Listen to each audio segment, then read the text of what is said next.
Hey yo there, SOENJAY here, and I recently went to a Renaissance fair, and if there's one thing I learned, it's that corsets don't flatter large people. To start off with, that guy invited me to go to a Renaissance fair with his family and several other people.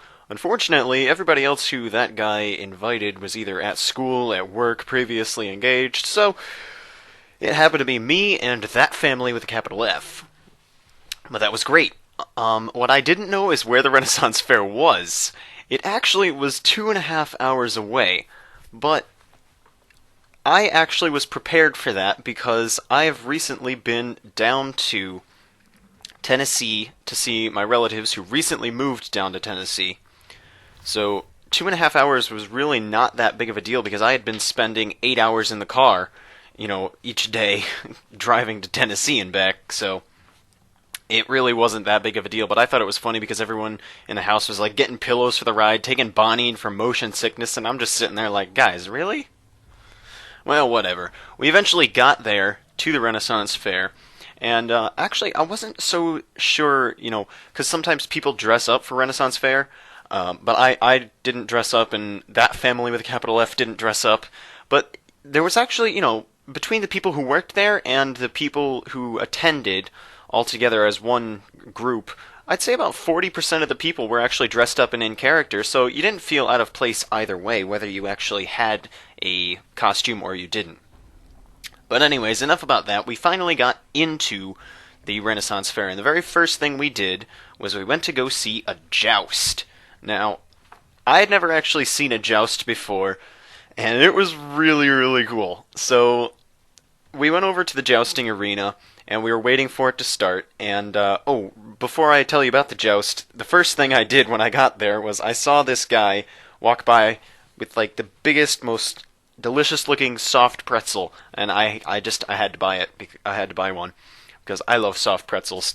So I looked a little bit farther, and there's this guy walking around in character, and he's got this thing that kind of looks like a telephone pole with just soft pretzels hanging off of it, and I'm just like, oh my god, yes! So I went to go get a soft pretzel, and I enjoyed the heck out of that. That was amazing. Another guy walked by, and he was selling jerky. I don't really like jerky, but that guy bought it, and he and his sister shared that. They had like teriyaki jerky. It was really, I don't know. I'm not the biggest fan of jerky. But what I'm more worried about is it didn't say what kind of jerky it was. I mean, you can only assume it's beef jerky, but it was just funny to think, oh, what is that? Is it orc jerky? No, just kidding. Orcs aren't real. But either way. So, when we got to the jousting arena, there was a guy riding around. He was like this, you could tell he was Scottish just by the way he was dressed. There was this old amazing guy riding around, and he had like the most epic mutton chops in history, and we thought he was going to be one of the ones jousting. Unfortunately, he wasn't jousting, but he was the overseer of the joust. So the first time he actually beckoned the crowd with a hip hip expecting a hooray, that guy actually screamed out, "Huzzah!" And it almost broke his concentration in what he was saying because he started laughing at it. He definitely heard that guy scream out, "Huzzah!" So when the joust finally started, we were all, there were 4 sections of the audience, and we were all assigned our knights to root for and stuff. And our knight was called William. And the quote that he gave to us, I remember it. He rode up to us and he said, "I need you to cheer extra loudly to give me the confidence to win, because I am the one who's riding around in a mobile oven getting smashed to pieces for your sick amusement." And everybody just cheered after that, and I'm just thinking, yeah, that's pretty true, because we were under the shade on a hill. And there was lots of trees and shade, but they were out in the middle of a jousting arena, and it was hot that day. It wasn't like unbearably hot, but I can imagine riding around in a mobile oven of knight armor is probably increases the temperature just a little bit. So as they were riding around introducing the knights, there was this one knight, I don't remember his name, but he was like sticking out his tongue and he was acting like a pompous jerk. He was obviously supposed to be the bad guy, in quotation marks. You can't see that, this is audio only. I'm doing air quotes. So the joust was pretty cool, actually. They charged at each other. You get 1 point for a hit, you get 2 points for breaking the enemy's lance. They didn't actually fall off the horses. The lances they used weren't like super tough lances. They're not meant to be that. Obviously, it's a show. They're not really meant to be like hurting each other or anything like that. But it was really fun to watch the lances, splinter up everywhere and fly out. But the joust was really fun, and our knight actually ended up winning the joust. But when the joust ended, all the knights got off their horses, and then for some reason they went into just melee combat. They all grabbed their swords and stuff. However, Mr. Pompous guy took out a big old warhammer and started smacking the crap out of everybody. And, they'd all fall down, presuming that, he had knocked him out or something like that. And he finally was the last guy standing, not in the joust, obviously, but he was the last guy standing, and he started, acting all pompous like he is, and he was, taunting the crowd and stuff like that, and then a guy on the ground, one of the knights, came up behind him with his shield and, bashed him over the head with the shield, and it made a really big clanking noise, and the guy wasn't wearing a helmet. So there's got to be some magic tricks there where that he didn't actually hit him in the helmet. I assume he'd probably hit him in the back, so it gave a nice clanking noise on his armor. But that was hilarious. That finished the joust, and the queen thought it was hilarious. She enjoyed the whole thing. The queen was there. There was a queen of the Renaissance Fair. So after that, we then proceeded to a show called the Town Meeting. I'm not entirely sure why it was called the Town Meeting, but whatever. There were 5 townsfolk, including the founder of the town, his son, and just 3 other townsfolk. But they were performing their biblical skits, including things like the fall of Lucifer, Adam and Eve, and we voted whether we were going to see Sodom and Gomorrah or David and Goliath. We voted David and Goliath. So the town founder's son was determined to be like the star of the show, and he was all, being a star. He was just like, overacting his part and stuff like that. But he also wanted to implement bits of Shakespeare for some reason, and the town reverend was there to oversee the biblical skits, and he for some reason hates Shakespeare, or Shakespeare as he calls him, and he wouldn't allow any Shakespeare in it. But he also corrected all the actors' biblical mistakes. They'd make a bunch of silly mistakes, like for one of them was saying archangel instead of archangel, like the archangel Gabriel or something like that. So that was a pretty funny show. I enjoyed that one. After the end of that one, it was a little after noon. Maybe it was like 1 o'clock or so. So it was lunchtime. And that guy's sister, Jocelyn, and I all bought steak on a steak. Not steak on a stick, steak on a steak. S-T-E-A-K on a S-T-A-K-E. And it was really good. It was peppery, very peppery. But it was really well cooked. You didn't have to gnaw on it to eat it. It was easy to bite off, and it tasted really good. The only downside is that it cost freaking $9.50 for it's 8 ounces? No, maybe not even 8 ounces. Probably 6 ounces of meat. But it was good. You're at the Renaissance Fair. You're expecting to spend a little money, so. We walked around for a while after that and waited for the next show to begin. But while we were walking around, there was one of those classic carnival hammer games where you smack the hammer down on a lever and you try to ring the bell at the top. It's kind of like a strongman game. You take the big old hammer, and it was actually it looked pretty fun because it wasn't just a hammer. It was like a medieval war hammer that you got to swing around. And that guy tried it, and his highest was about 2/3 of the way up or something like that, and they had a bunch of different levels on it, and he got to the level of blacksmith. And the guys who were running the stand actually pressured me into it. I was like, come on, I'm a shrimp. I'm not going to be able to do that. So I accepted it, and the guy, hands me this big 2-handed warhammer with one hand. It's nothing, and he's like, "Oh, there you go, miss. I mean, sir." Damn, he was poking fun at me and stuff like that. So I was determined to do a little bit good, try to prove my worth here. So I smacked the hammer down, and on the 3rd time, I actually got the slightest bit higher than that guy, and I thought that was pretty good because I'm not the largest of individuals in real life. I mean, obviously on the internet I'm a whale and I weigh 699 pounds, but either way. After that, we went to another show called The Well Wenches. in which three wenches went to the well and washed their laundry. And before you say anything, the definition of wench in the year 1332 meant nothing more than unmarried working-class woman. It had no insulting properties to it. And that's what I'm using it as, okay? No insulting properties. So, anyways, I'm not sure why, but they started practicing a play from Shakespeare, and the Reverend showed up, and he made them cleanse themselves in the well. And, it was sort of funny. I didn't really like the show as well, but it basically boiled down to, hey, we're getting soaking wet, and we're flinging around wet clothes, so the audience gets wet too. But, unfortunately, well, fortunately, I suppose, we got there a little bit late. The show hadn't started yet, but there was already, a massive audience that already accumulated. So we didn't all get to sit.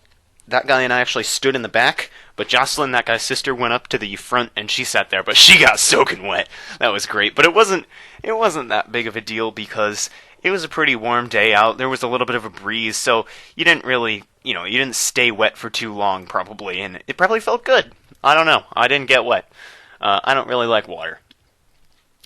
So the final plan of the day was to see this thing called a comedy opera. Unfortunately, we went to the wrong place. We were supposed to meet that guy's parents there, and then we'd leave, because it was late in the afternoon. But we went to the wrong place, and we didn't actually notice until the show had begun.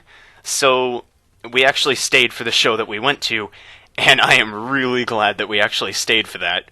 The show we stayed for was called Honor for Hire, and it features two dashing swordsmen, a Scottish guy and an English guy, who from this moment forward I'll refer to as Scott and... what's a stereotypical English name? I don't know, John? Let's go with that. So anyway, Scott and John, the dashing swordsmen with one pair of trousers between them, because, of course, Scott wears a kilt. Anyways, they were paid to entertain the guests of the fair with swordplay demonstrations. Now, I don't remember exactly what happened, but they were asking the audience a question, and, the audience all answers, but that guy exclaimed out loud something. I don't remember the situation, but Scott thought it was really funny, so he went over and gave that guy a high five, and, he was laughing about it.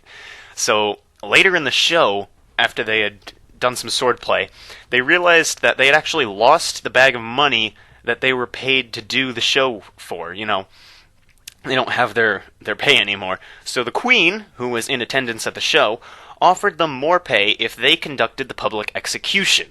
So that's what they decided to do.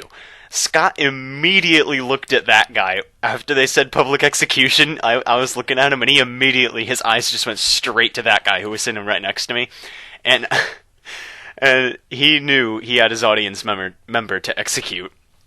So as that guy was being picked, John was reading off the decree to inform the public of who this prisoner was. And most of the information hailed that guy as a great warrior and a charming gentleman and all sorts of other stuff, and he was doing poses, flexing his muscles and being all charming and everything. It was great, because he's a big guy. He can pull that off. If they had chosen me for that, I would have been it would not have worked. So at the end of it, they explained why that guy was being executed, and his greatest crime was double-dipping his potato chip, to which the audience all just gasped, and they were like, oh, what an offense, and stuff like that. So, in his defense, he was asked, what say you in your defense, and he just stands up and he says, "It was worth it!" And that obviously got Scott laughing again. Scott really liked the game. But Scott was to be the one who was going to execute that guy, but every time he was about to swing, he would stop, and he would claim that it was illegal to execute that guy for some reason or another. And, one such reason was, it was illegal to execute someone who hasn't had the chance to come clean of their sins. When asked about his deepest sin, that guy admitted that he once killed 3 men because he took their last bag of potato chips, or they took his last bag of potato chips. In the end, Scott had taken quite a liking to that guy and didn't actually want to execute him, but John wanted to execute him because they'd get paid for it, and, if they didn't issue a sentence of death, they wouldn't get paid. So they fought over whether that guy would live or die, and that's more dashing swords play, back and forth. That was what the show was about. In the end, Scott won, and he actually sentenced that guy to death of old age. So, cliche there, but it was pretty funny. You can actually see pictures of these guys if you Google their Facebook page, Honor for Hire, but it's spelled a little bit strange. It's HONOURFORHYRE, Honor for Hire. So, Old English spelling, apparently. So after Honor for Hire, it was finally time to go home. But on the way back to the gate where we came in, we all stopped and we picked up some stuff that we knew we wanted to buy, but we didn't want to carry around the fair, so we bought it before we left. I ended up buying a classic medieval tankard to add to my mug collection. I've got a collection of mugs, but it's definitely... The best part about this is that, it's just a classic silver tankard. It's not actually made out of silver, but, it's like the silver colored tankard that you'd put ale or mead in or whatever. The best part is it's got a whale on the bottom, because it was made by the Ballina Bay Pewter Company. It's actually not made out of pewter completely. It's made out of a metal called putinium, which is some sort of hybrid metal that doesn't tarnish, and it doesn't have any toxic things in it like lead or anything like that, so it's safe to drink out of and stuff. But so I got that, and I was extremely happy. I've used it so many times right now. You can't put anything like acid in it, so I can't put my orange juice in it because I love me some orange juice, but I can put in my Arnold Palmer iced tea lemonade. That's not acidic enough for it to really have any issues with it. So actually, that was my first experience at a Renaissance fair. I was invited last year to go with that guy and his family, but I was working that day. But today, I had been able to give away my shift at work and went to the Renaissance fair, and I'm really looking forward to going next year. Hopefully, I can make a costume to wear for next time, because I just think that would be fun to go in character as something. But, I have an entire year to think about that now. I would definitely recommend going to a Renaissance fair if there's one near you. It was a great experience. And, obviously you're going to spend a lot of money going there. Like I said, it cost $9.50 for steak on a steak. And my mug cost, I don't even know how much, but, just keep that in mind. It's like going to the carnival, except you're going to the Renaissance fair. And it was really, really fun. So I'm just going to leave this XCOM footage in the background here until I finish it, because there are some good moments in this at the end. And, I don't know. I'm really excited for when XCOM 2 comes out. I'm definitely going to do some playing through of that game. But I'll leave this, and I shall say farewell until next time. I've been SOENJAY. So long.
Locked and loaded.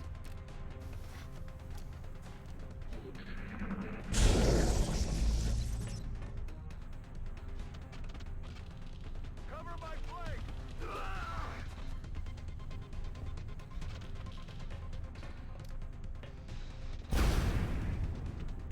Negative damage.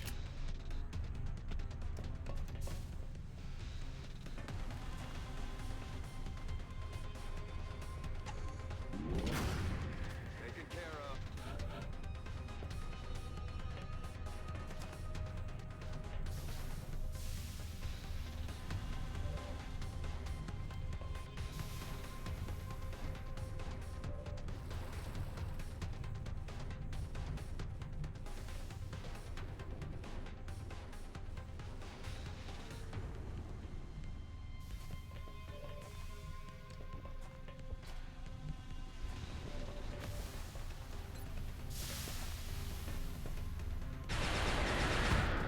Bye-bye. Need a resupply.